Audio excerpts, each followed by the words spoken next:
This is the Final Word Cricket Podcast, Season 17, Episode 20. It's the 21st of January, 2025. Adam Collins with you, Jeff Lemon with me. As always, one of the organisations is brought to you by CBUS Super. 8.87% their annual average return. There's a bit of a tongue twister for you to get going. In their My Super default account across 40 years of existence, their past performance is not a reliable indicator of future performance. Sort your super out, cbussuper.com.au. Lots and lots and lots and lots to get through. Hello, Jeff.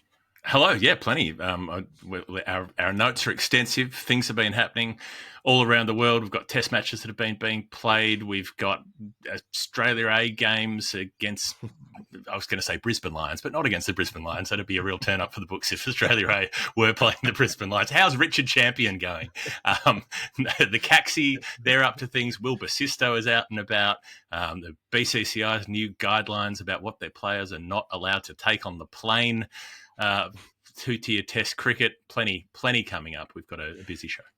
Yes, we do. And I know it's like still midsummer vibes where you are, Jeff, in Melbourne. It's probably like 40 degrees or something this time of year. Aussie Open's on, which tends to be the time of year when it's pretty grotty there. It's still crisp and cool here. But I did get my batch of cricket balls for the summer that arrived in the post on Friday.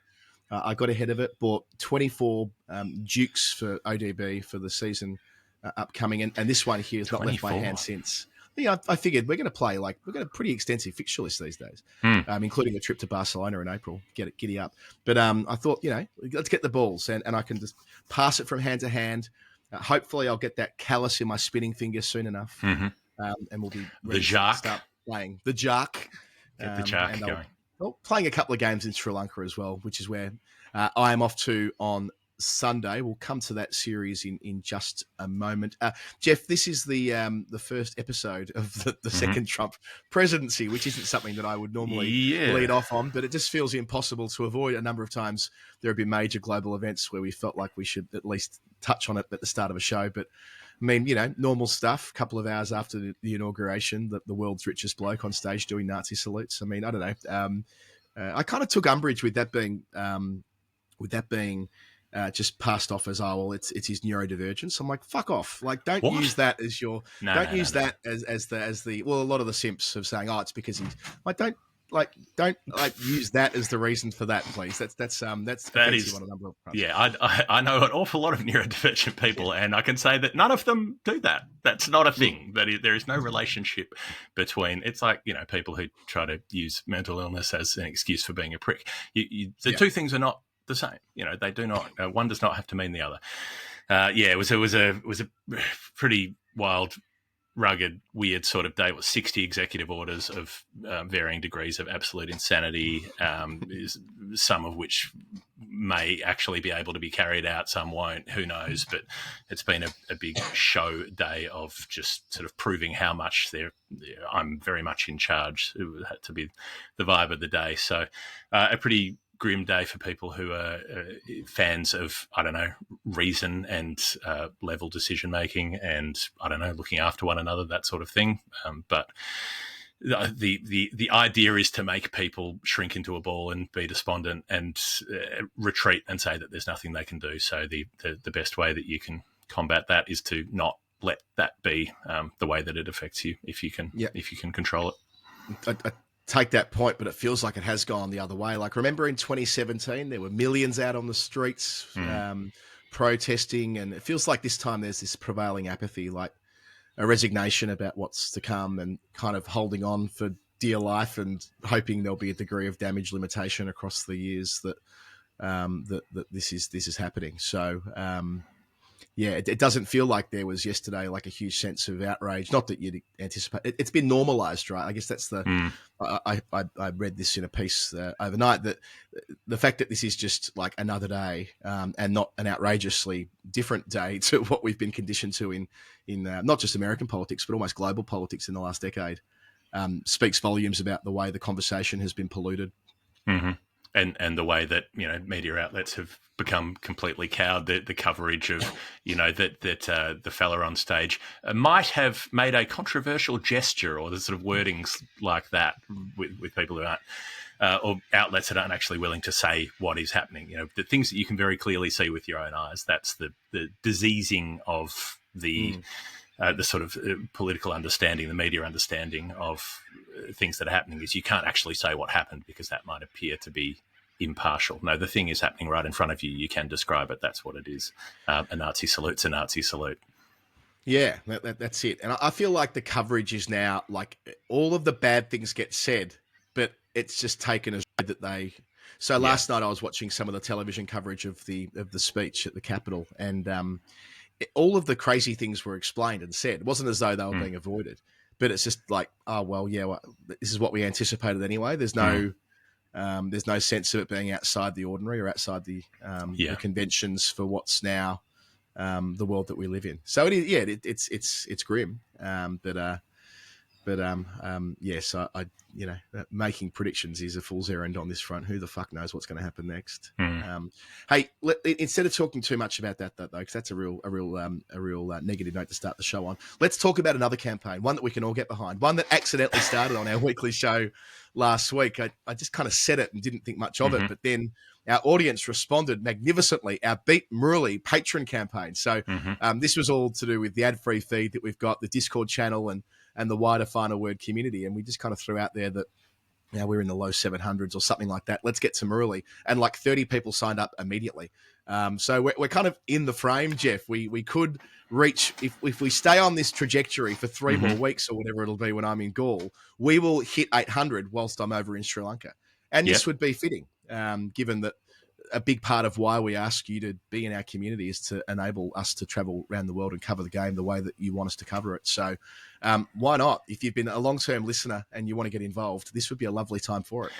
And to enable us to do things like simultaneous daily shows where you'll be doing it from Sri Lanka, I'll be doing the test from the MCG at the same time, being able to spread the resources. I'd like to think of it as not that we're trying to beat Murali, we're trying to meet Murali. We want to join with Murali. We want to come together with Murali, and maybe if we get there, I don't know, he can do a presentation for us when you're over there in Sri Lanka and hand you a parchment. Maybe you can get your hand cast and his hand cast, like the Warren Murali trophy, and you can the creepiest trophy in world cricket with the disembodied hands sort of looking like they're crawling up a tree trunk towards you.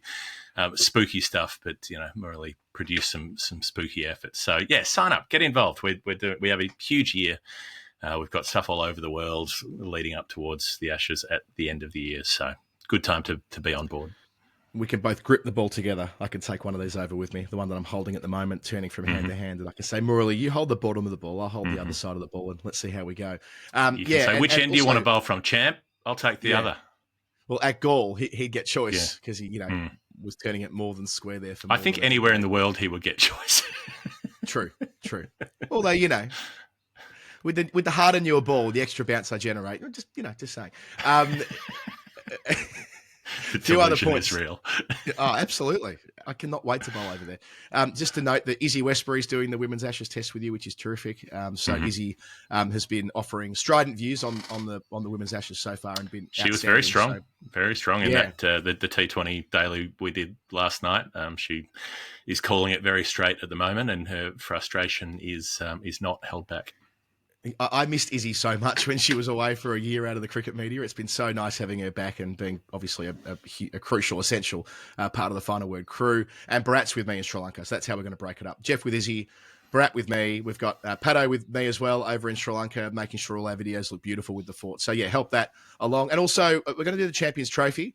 And this is one of those classic cases where we want to do it. We are committed to doing it, but we will essentially do it at a loss, right? So there's no way we can make the Champions Trophy shows ourselves. It's not viable for Jeff and I to get out there and do them each day. We can't go to Pakistan in my case because I've got to spend time, parenting and that type of thing around that time of year. And Jeff's got other commitments as well. But we want to keep making the show like we did with the Women's World Cup last year. So, and indeed the series we did between England's men and New Zealand's men with Norcross and Cam Ponsonby. So we have got some plans in place for the Champions Jeremy Trophy. Coney doing that one. Oh, Jeremy Coney, my apologies. And the only way that all works is if we have a nice robust patron world. So join up there. Cricket games in planning for 2025. Edinburgh Marathon stuff is ticking over magnificently. So many people have signed up. in the last few days, do not miss. Get in touch right now. The half marathon cutoff is nearly here. The 10K opens up for a bit longer, but this is the right time to get in touch with me on that. I'm off to a Burns night function with them tomorrow, so I'm sure they'll be on my back, understandably, trying to recruit more. So consider this me nagging you, Final Word listeners, to get involved as well for the final weekend of May. So that's all that's ahead of us. And if you want to come on board as a commercial partner for any of this, get in touch at info@finalwordcricket.com. It's going to be our biggest year yet. Yeah, why not? Be a part of it. Shall we get into what's been going on now? This part was interesting. The discussion, the Women's Ashes discussion around the Test match that we had, and the fact that it's being talked up as being a dead rubber at the moment, which is something that I've always resisted. I've tried to avoid that sort of nomenclature about any Test match. You know, even if you're 4-0 down going into the fifth, you're still playing a Test match. It still goes on your Test record. It's still part of the long history, the rich tapestry, if you will, of Test cricket. There are no dead rubbers in Test cricket as far as I'm concerned, because the series wasn't initially the concern. You know, initially a match was a match and you played the match, and we've come to see them in series terms. And even the way that the Australia-Sri Lanka series is being looked at as being dead because it's not contributing to who's making the WTC final. They're not dead rubbers. They're still Test matches. You still got to earn the spot and perform. So that part of the conversation is not something that I agree with. But interesting chat with Izzy about, you know, what now the fact that the series isn't alive going, that Australia have already retained the trophy. She was saying, well, the thing that they can play for is whitewash. You know, that's what Australia should be thinking. They should be thinking, win the next two T20s and then go into it looking to have a clean sweep and really assert their dominance. Where England, you know, there's a bit of delusion around the England women's team. I thought there was so much talk about how they came back to level the series in 2023 and how that meant that now they'd be ready to take the next step. And I was thinking, well, it can often be the other way for a sports team. If you really have to pull out all the stops and you get close and maybe that's as good as you can get, you know, maybe then after that you swing back further the other way. And it seems like that's what they've done. They've come out here looking like a tired team and a team without confidence. There haven't been many performances that have shown a lot of confidence from that England women's side. And there's a fair bit of distraction around other people, other things, little bickering within with people in the media, a bunch of stuff going on there that indicates that this isn't a comfortable, settled side at the moment. Yeah, when a team's going poorly, small little vignettes can tell you a lot about a side, and I don't think it's worth. I think it's worth talking about the Sophie Eccleston, Alex Hartley back and forth, and by that I mean the lack of back and forth. Where Alex said yesterday on BBC that Sophie Eccleston has refused to do an interview with her on the ground, and linking that back to her comments about the fitness of the England team at last year's World Cup when they didn't make the semi-finals and having difficulty with the England team after that. So I just want to say a couple of things on that. The first thing is that as long as I've been covering women's cricket, when a team loses badly, fitness always comes up, and I feel like it's sometimes coded language that we don't see quite so much with men's cricket. Yeah, fitness, you know, small f fitness, if you like, sometimes with men's teams and fielding and the relationship between fitness and fielding. It's not like it never comes up, but it seemingly always comes up with women's cricket. And I do think it's coded language. I think it does go to a perception about women's cricketers, which is unreasonable and unfair. And I know we had this conversation about Danae van Niekerk last year and what happened with Cricket South Africa and so on. So I just want to note that on the way through. But it also can be true, and I defer to, again, someone like Izzy Westbury on this, who's been involved in the system as a player and on the other side in the media now for over a decade, making the observations that she has. And also that I heard this after the World Cup in my orbit as a journalist in England about a feeling like that England team had gotten too comfortable. And the comparison or the example used to me was they gotten a bit Bazball-y. A bit relaxed about where they were positioned. Now, whether that's fully accurate or not, who are we to say? We are but outsiders watching the game, but instinctively watching these games. I've not watched them as closely as you have, Jeff, but I have watched the highlights of all of them, and of course I've seen all of the coverage as well. Maybe it is less to do with like what the fucking scales say, which I've got no interest in whatsoever, and more about whether there's a wider lethargy about a group of players who've been doing this on the treadmill for ages. Not so much the bowlers. They've done a good job of developing a new generation of seamers in Lauren Fowler and Lauren Bell, who have both had their moments in this series. But the batters have been at this top level for England for yonks, and that will, over time, fatigue you. And that is a challenge of the professional circuit that didn't exist 5 or 6 years ago. They're going around the world, series to series. I mentioned last week that some of the top flight England players have barely been home since the World Cup that started last September. And that's a different type of experience to what they've had at the start of their careers. And it might just be that some of them have reached a point now where they are at the end earlier than they might have thought. Because on paper, at least, you might think you're playing your best cricket in your early 30s. But is that still the case if you started your international career when you're a teenager? Or maybe you just need a couple of months break and refresh, which you're not getting. I think this has been the case for this team for a couple of years. I think Nat Sever-Brunton has been carrying them for a lot of that time. The reason they got close in that Women's Ashes series was because she played an absolute blinder, had one of the all-time great batting streaks across those white ball games. She hasn't been returning big scores in this series, and so England haven't been returning big scores either. There hasn't been enough support there. The points you make about, like you say, fitness is always code for weight, for our players overweight. And women are always judged differently to men about weight. That's an inevitable thing in the kind of societies we live in, that you can't escape that. You can't escape that level of judgment. But I think there is also, you have to be able to make fair criticism of athletes if you're a professional athlete, and you have to be fit. You have to be doing absolutely everything you can to try to get any marginal advantage. And there are comparisons to be made with the Australian team, for instance, where you don't see players in that team where you think that they might not be in absolute top condition. And maybe that is a result of being a bit comfortable, of sort of knowing that your spot's likely to be guaranteed, that sort of thing.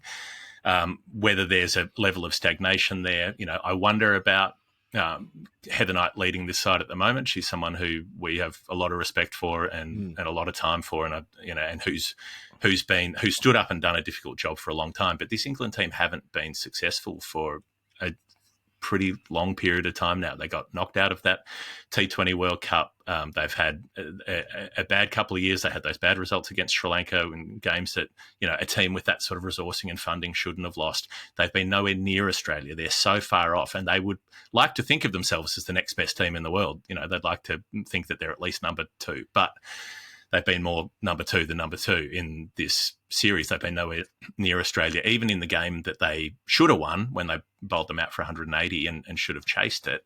There were so many errors made. The lack of concentration on the field, the errors of judgment in the chase that we talked about.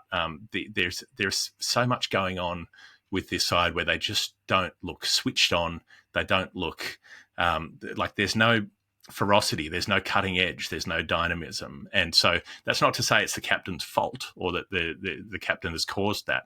But if you've been in the job for a very long time, which Heather Knight's been probably twice as long as most captains tend to be, maybe four, maybe 5 years, and she's been eight years, coming into the 9th year now. Maybe that does mean maybe just freshening things up. Having a different approach can be the difference, not necessarily through fault of the captain in place, but just that being there for that long means that the atmosphere doesn't get a chance to move on to become something new. Yeah, well, it's well summed up about the longevity piece, right? Like Heather's first game as England captain full-time was in the June of 2017, which I remember being at. Sorry, apologies, it would have been the June of 2016. Yeah, June of 2016, after the T20 World Cup when Charlotte Edwards was sacked. Yeah, when she led that series against Pakistan when replacing Charlotte Edwards. Just to back over one comment, you're right. I don't want to. I just feel awkward being too strident about observations around fitness because I'm very aware of the way that fitness and weight get conflated. Like I'm in a couple. Yes, they're not always the same thing. No, that's right, and I'm not immune to hearing people saying this, of course, in private chats as well as publicly on social media and in the media and so on. And sometimes when I hear this thrown out there about they're just all unfit, unfit, carte blanche. I don't think that's right. But there's also fair comment. And again, I'm going back to Izzy here, who's far more of an authority on this than I am. who has been happy to level that criticism about players in the team at the moment. So, but there's a difference. There are differences with like body types versus like you look at Georgia Vole last night or Grace Harris. They're big, they're powerful, they're physically, sort of muscular, like blockier kind of builds than some people. But there's that they don't look remotely unfit. They look like primed. Georgia Vole walked out there looking like she was ready to tear a hole in England, and for about 15 minutes she did. So it's not that you have to fit into a certain body size or body shape. It's have you done everything that you can to work with the kind of body type that you have to make it absolutely primed for the challenge of international sport. And none of us sitting here or none of us listening are at absolute peak fitness, right? That's not a criticism leveled from a place of supposed virtue. But if that is the job, part of the job is being as fit as you can possibly be. And the challenge of doing that when you're constantly playing, just to back over that point before, I just by sheer coincidence was doing an interview with an S&C coach yesterday, and one of the many points they were making was that it's extremely hard once you're in season to continue to build up loads, because it makes sense, right? You need to actually perform your skills, and you can't fatigue the parts of your body that you need to work out to keep improving. So I'm not making an excuse here, but there'll be some of these England players that have gone a long time since they've been able to put in like the loads in the gym that are akin to what Pat Cummins did before the men's BGT, where he was, was that 2 full months in the gym where he didn't bowl a ball or something ridiculous? That would have been difficult for this group of England women to have done, owing to the commitments they've had as players. And that's the balancing act in the modern game.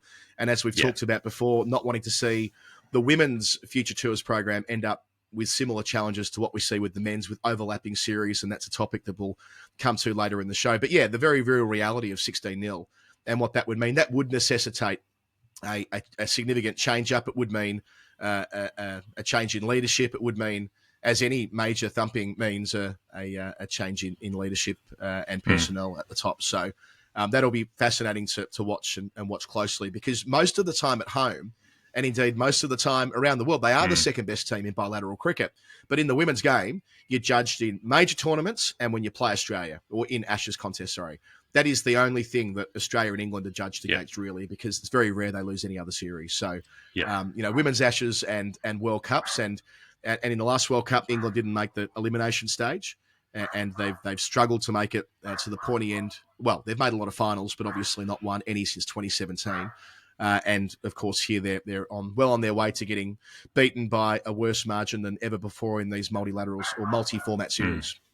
They've got a huge amount of work to do, and it just hasn't been there this series. So they've got to see what they can dredge from the bottom of the barrel there, I suppose. The Australian players have headed off for the men's series towards Sri Lanka. They're going to the UAE first, the old UAE camp, to go and remember how to play spin over there. A few moves afoot.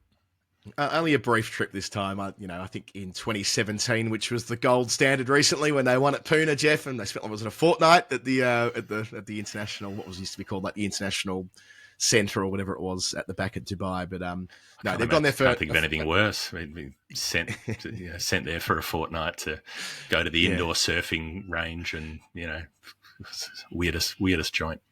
Yes, I'd take the 7 years hard labour in the penal colony of Australia personally than spending 2 weeks in Dubai, in the desert. Anyway, look, just for a moment there, it felt like Roland Roccacelli was going to get the start for Kuhnemann, but Kuhnemann is going to tour. So he fucked his thumb when fielding off his own bowling for the Heat. This brings up a wider conversation, I reckon, about the competition between the cricket arm and the commercial arm, right? I think everyone in Australian cricket wants to see the big stars available for the Big Bash for all the logical reasons, right? That Smith 100 last week that we spoke about, how important that's been. Seeing Usman Khawaja captaining the Heat, Marnus Labuschagne making runs, a few other examples as well. Nathan McSweeney, when he returned from the Test squad, making important runs as well. But the flip on that is that, Steve Smith hurt his elbow. Now, he's going to be fine. They put a statement out last night saying there's no jeopardy for Smith making it to the UAE and then onto Gaul in turn. But, the very fact that there was a conversation around that, so that'll be something they have to think about when alternatively Smith could have spent these 2 weeks in a hammock somewhere. And certainly with the bowlers. A hyperbaric chamber with Anthony Koutafidis.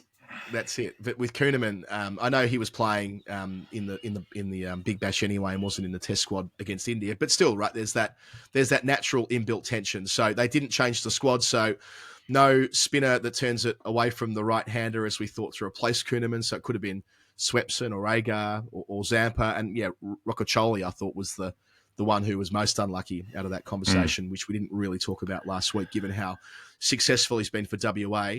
But yeah, they'll be all filtering into Gaul probably around the same time that I am over the weekend, Jeff.